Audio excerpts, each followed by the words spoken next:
Hello everyone, welcome back to my channel learn English with Hina. So students, आज के इस video में हम सेंटेंस ट्रांसफॉर्मेशन की सीरीज का दूसरा पार्ट करने वाले हैं। लास्ट वीडियो में हमने ये टॉपिक स्टार्ट किया था और लास्ट वीडियो बहुत इंटरेस्टिंग रही थी, बहुत ही मजा आया था और उसमें हमने बहुत सारी अच्छी अच्छी बातों को लर्न किया था। सो सेम वे आज भी हम कुछ बहुत इंटरेस्टिंग चीजें सीखने वाले हैं सेंटेंस ट्रांसफॉर्मेशन से रिलेटेड, क्योंकि sentence transformation different different ways में किया जाता है जिनको बारे में हमको पता होना चाहिए। तो बिल्कुल कोई डिले ना करते हुए let's continue with the video. So, in today's video, we are going to learn that how we can transform the sentence from one uh, type of sentence to another type. अगर हमारे पास किसी एक type का sentence है तो उसे दूसरे type में हम कैसे कन्वर्ट करें और विदाउट चेंजिंग इट्स मीनिंग और without changing the tense of the sentence.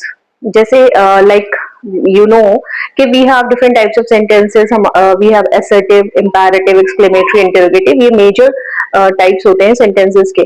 तो अगर हमारे पास if we have an assertive sentence and we have been asked to convert it into exclamatory या imperative में हमें करना पड़ जाए, तो without manipulating its meaning और without changing the tense, how we can transform the sentence. बहुत easy है और बहुत ही इंटरेस्टिंग वे में आज की इस वीडियो को भी हम कंप्लीट करेंगे और समझेंगे कि कैसे एक टाइप ऑफ सेंटेंस है हम दूसरे टाइप ऑफ सेंटेंस में ट्रांसफॉर्म करते हैं। Let's continue.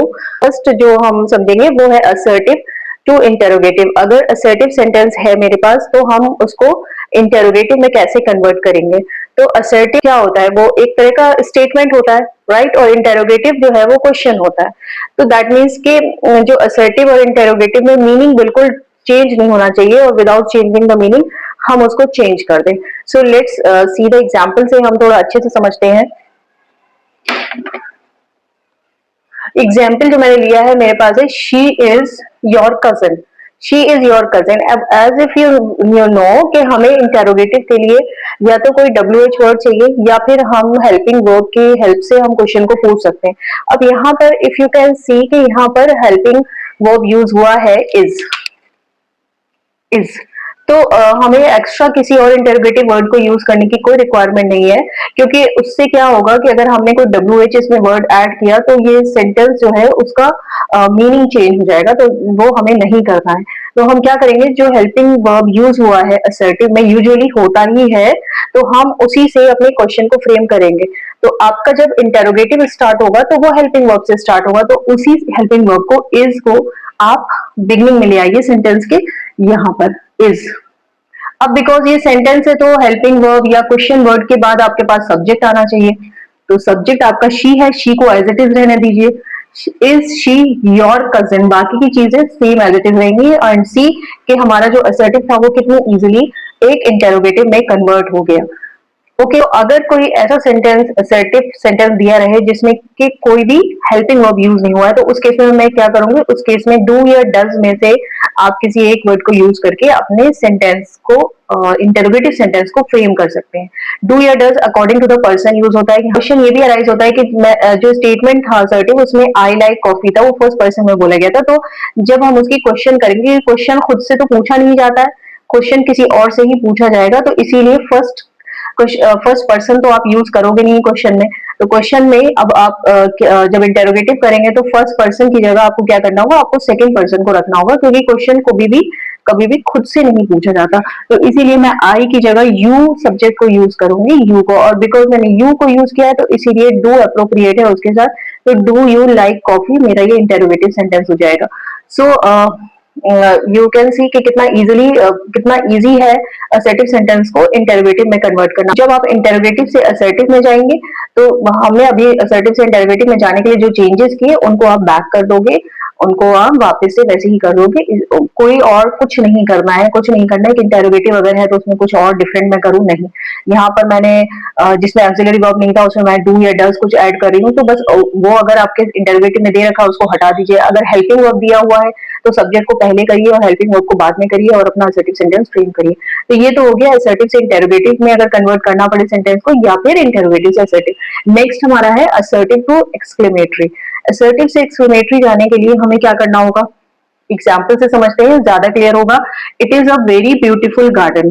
अब अंडरस्टूड है क्योंकि वेरी लिखा हुआ है असर्टिव में तो इसकी एक्सक्लेमेटरी ही बनेगी। तो अब एक्सक्लेमेटरी के लिए क्या होगा कि यहाँ पे एक्सक्लेमेटरी करने के लिए हमें दो क्वेश्चन वर्ड यूज करने होते हैं, या तो व्हाट को यूज करेंगे या हाउ को। अब क्वेश्चन ये राइज होता है कि व्हाट हम किस जगह पे यूज करें और हाउ किस जगह पे यूज करें। तो व्हाट आप वहां पे यूज करोगे जहां पे नाउन या फिर नाउन फ्रेज आ रहा होगा, वहां पे आप व्हाट यूज करेंगे। ये बहुत इंपॉर्टेंट है, इसको आप कहीं पे नोट डाउन कर सकते हैं। और हाउ आप यूज करेंगे जहां पे एडजेक्टिव, एडवर्ब या वर्ब की बात की जा रही होगी। It is a very beautiful garden. अब ब्यूटीफुल गार्डन की बात हुई है, तो ब्यूटीफुल गार्डन क्या है, ये एक नाउन फ्रेज है, गार्डन नाउन है, नाउन फ्रेज है। तो इसके साथ मैं क्या यूज करूंगी, इसके साथ व्हाट ही जाएगा, हाउ नहीं जाएगा।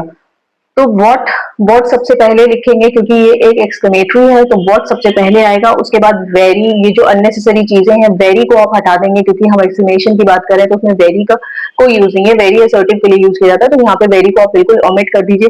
What a beautiful garden it is. अब इट बिल्कुल लास्ट में रखा जाएगा हेल्पिंग वर्ब को, क्योंकि उसका एक्सक्लेमेशन में ज्यादा सिग्निफिकेंट रोल नहीं होता है, तो इसीलिए हम इसको क्या करेंगे, हेल्पिंग वर्ब को बिल्कुल लास्ट में कर देंगे। नेक्स्ट, तो ये क्लियर हो गया, what a beautiful garden it is, और एंड में आपको एक्सक्लेमेशन मार्क लगाना होगा। नेक्स्ट सेंटेंस है शी इज वेरी क्लेवर।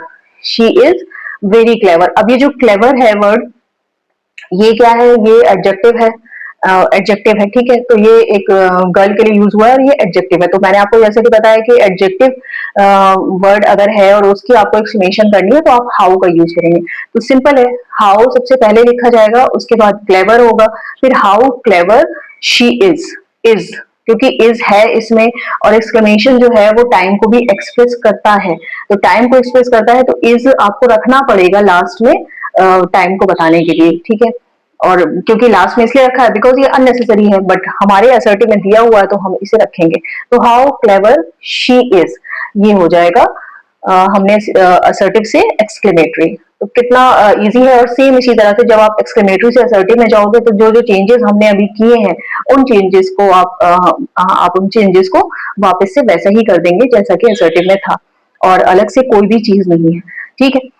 तो ये क्या हो गया, ये हो गया असर्टिव से एक्सक्लेमेटरी में जब आप सेंटेंस को ट्रांसफॉर्म करेंगे, तो without changing the meaning of the sentence हमने किस तरीके से इजीली हमने चेंज कर दिया। सिर्फ आपको ये छोटी सी बातें याद रखनी है जो मैंने आपको बताई है कि एक्सक्लेमेटरी करने के लिए सिर्फ दो वर्ड को यूज करिए, व्हाट या हाउ को।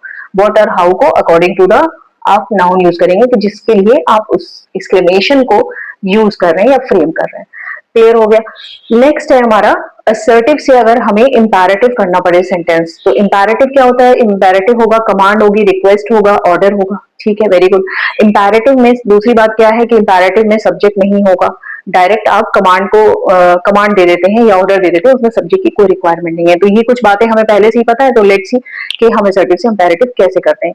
एग्जाम्पल देखिए, you should help the poor. You should help the poor, इसमें आप देख सकते हो एक मॉडल वर्ब भी यूज हुआ है, तो मॉडल वर्ब का भी इंपैरेटिव में कोई यूज नहीं है। तो दैट मीन जब मैं इंपैरेटिव करूंगी तो मैं एक तो सब्जेक्ट यू को ओमिट करूंगी, जो शुड है उसको भी ओमिट कर दूंगी, मॉडल ऑक्सिलरी का कोई यूज नहीं है इंपैरेटिव में। तो मेरा जो इंपैरेटिव सेंटेंस है वो क्या हो जाएगा, हेल्प द पुअर, सिंपल है, हेल्प द पुअर। नेक्स्ट एक और देख लेते हैं, यू शुड हेल्प मी। अब ये इंपैरेटिव रिक्वेस्ट को बता रहा है, यू शुड हेल्प मी। अब जैसा कि मैंने आपको बोला कि भाई इंपैरेटिव जब करेंगे तो सब्जेक्ट ओमिट करिए, मॉडल ऑक्सिलरी अगर यूज हुआ हो रखा है असर्टिव में, अगर यूज हुआ है तो उसको आप बिल्कुल ओमिट कर दीजिए, उसको कोई नीड नहीं है आप उसे इंपैरेटिव में यूज करें। ये दो चीजें तो आपको हटानी ही है। तो अब क्योंकि ये जो इंपैरेटिव है ये रिक्वेस्ट वाली इंपैरेटिव है, तो रिक्वेस्ट में तो प्लीज आपको लगाना ही पड़ेगा। तो बस आप इसको ये कर सकते हैं कि प्लीज से अपना सेंटेंस स्टार्ट कीजिए, प्लीज हेल्प मी, क्योंकि बाकी के जो दो एलिमेंट्स है वो तो हमें हटा ही देने हैं। तो ये हो गया असर्टिव से इंपैरेटिव। और वापस अगर हम इंपैरेटिव से असर्टिव करेंगे तो फिर हमें क्या करना होगा, हमें इसमें सब्जेक्ट ऐड करना होगा, अप्रोप्रिएट मॉडल ऑक्सिलरी ऐड करना होगा, ठीक है, और उसी तरह से फिर हमारा असर्टिव बन जाएगा। So this is all about कि when we have different types of sentences and उसकी हमको ट्रांसफॉर्मेशन करनी हो किसी दूसरे टाइप में, तो उसमें हम किस तरह के चेंजेस कर सकते हैं। तो ये क्लियर हो गया। आई थिंक बहुत ही इंटरेस्टिंग है, और कुछ थोड़ी बहुत कुछ टिप्स आपको याद रखनी है कि मुझे क्या ऐड करना है, क्या हटाना है, कुछ बहुत ही बेसिक से टिप्स अगर आप याद रखें तो इन क्वेश्चंस को अटेम्प्ट करने में कभी भी किसी तरह की कोई मिस्टेक या एरर नहीं होगी। सो अगर आज आपने मेरी वीडियो से कुछ अच्छा, कुछ इंटरेस्टिंग, कुछ नया सीखा तो मेरी वीडियो को लाइक करें, चैनल को सब्सक्राइब करें और शेयर करना ना भूलें अपनी फैमिली और फ्रेंड्स के साथ। तो मिलते हैं नेक्स्ट वीडियो में, टिल देन बाय बाय।